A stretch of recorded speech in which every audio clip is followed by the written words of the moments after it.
Greetings, Clobby'S, and welcome to Clobby'S Comics Corner Spinner Rack Time Machine March 1972, week 4, except, of course, it's April by the time you see this. Sorry. Both my videos were a little bit late this week, but it's still week 4 of March covering that, and we'll definitely get week 1 of April out much quicker, I hope. But anyway, so sorry about that. But this is just the follow-up, the Spinner Rack Time Machine Quick Bits, where we just, we'll just talk a little bit about the ones that got away, the ones that I did not choose for my folder. As you've seen the last video, you saw my choices for week 4. And now we're just going to do a little bit of a follow-up of the books that got left behind a little bit. And by let's see here.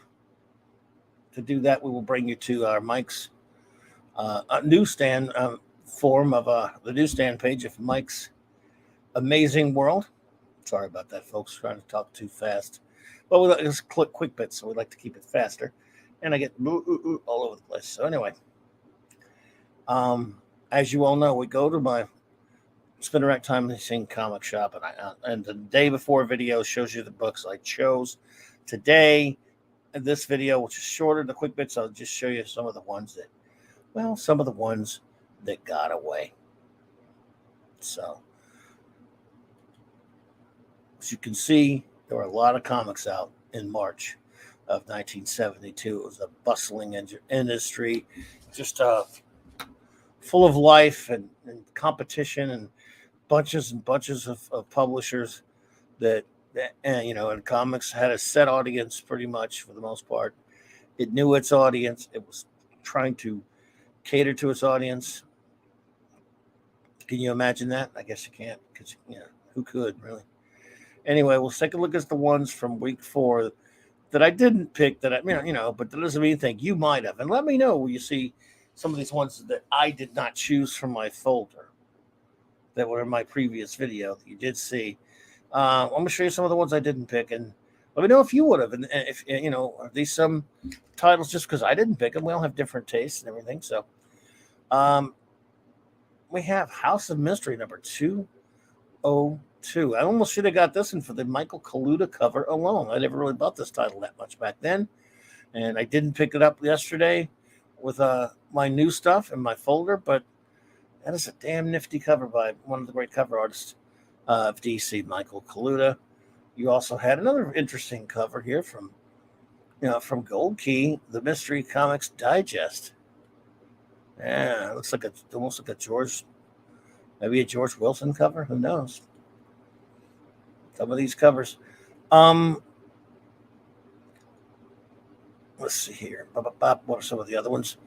I didn't get this one, and I still wouldn't. But I mean, maybe you would have. Maybe you would like to get Young Love by DC Comics. I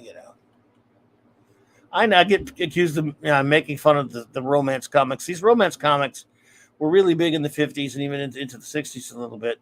And they kind of vanished a little bit for a while, and DC was trying to bring them back. And it didn't quite work out, but hey. Gold Key comic, Brothers of the Spheres. How about that one? That's obscure right there, folks. I think I've seen that once. It's number 1. I don't know if there was ever a number 2, though. And then there was Girls Love from DC. And then there was the Pink Panther. Now that's a nice cover. I didn't buy any of the humor comics back then. It's from Gold Key, of course. I love this Pink Panther cartoon, of course. This one, the Pink Panther and the Inspector, number 6. I want that. I remember I should have put that on my folder. I want it now for some reason. I used to love that cartoon. Smokey and the Bear. Only you. Smokey and the Bear. See? Smokey and the Bandit's got everything. Yeah, Smokey and the Bandit. No.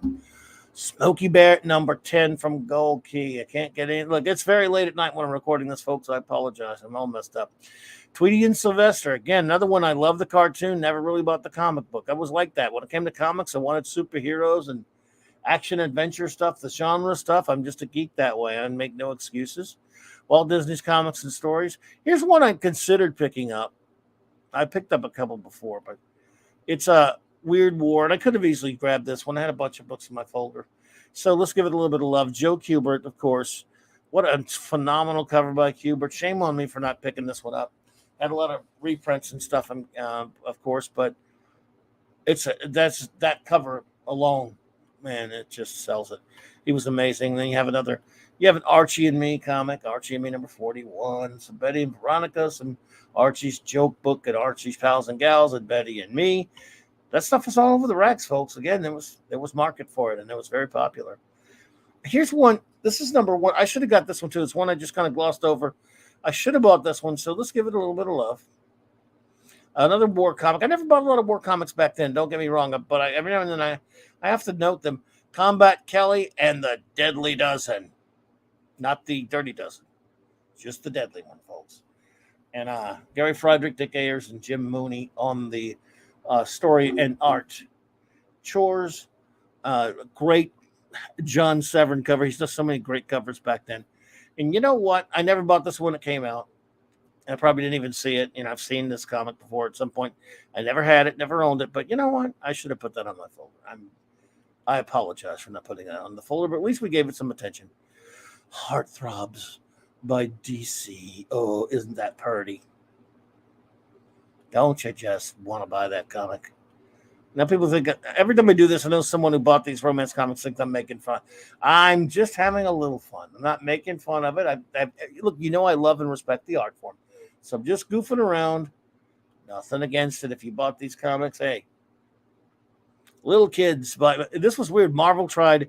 Again, we were talking about some of these Archie books. Look at Marvel trying to horn in on the Archie market. I remember when they were trying to do this kind of stuff. And it was weird. It was weird. But back when they were Atlas, Marvel had a lot. They had a lot of these types of comics. As you can see, there's an Archie feel to it. They're all reprints from older Atlas comics, I believe, and other ones, other public domain stuff that they were able to scoop up. So that was Marvel, as they were often wont to do, trying to horn in on the Archie and Harvey comics. Vultures. Didn't work out for them, though. And then you have Marvel trying to get in on the romance stuff. They'd had romance stuff before, don't get me wrong. But again, they saw DC doing it. I don't know. Look at that. That's a Sal Buscema cover, though. Our pal Sal has 2 covers this month, and I love Sal. This kind of, again, fairly early on in his career. Then there's, of course, there's Pep Comics. There's Unexpected with a creepy cover from DC. Nick Cardy. Well, Nick got those covers out there, man. I love Nick Cardy, which I did not pick up. And we have the Flintstones.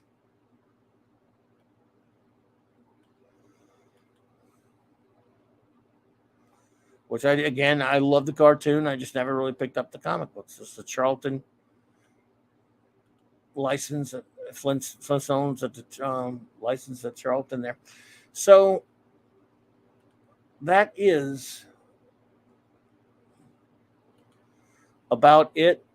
Oh, we had a Richie Rich comic there as well from Harvey. So that's a brief look at the comics that I did not choose this week 4 in Clobby'S Comics Corner Spinner Rack Time Machine Quick Bits. And that will wrap up March. Even though we're into April, I'm sorry, I will get the April videos jump started as soon as possible. But I want to thank you all for hanging out with me for these Spinner Rack Time Machine videos. Please leave any comments you might have in the description below. And if you're not already subscribed, please like this video, and please subscribe if you are so inclined. I would appreciate it. I want to say, of course, as always, a big shout out to my wonderful First Officer R.M. Briggs for this nifty intro outro that she made for me. And thank you all so much for watching this video. My friends who are here for the premiere of it and friends who are watching it later, or anyone popping in, please take a look at the channel. please, I do a lot of streaming about comics and Star Trek on Saturday nights, and geek out 4 times a week streaming, and I make these videos. So thank you so much, and have a wonderful rest of your day and night or whatever it is, and clobber on, Clobberers.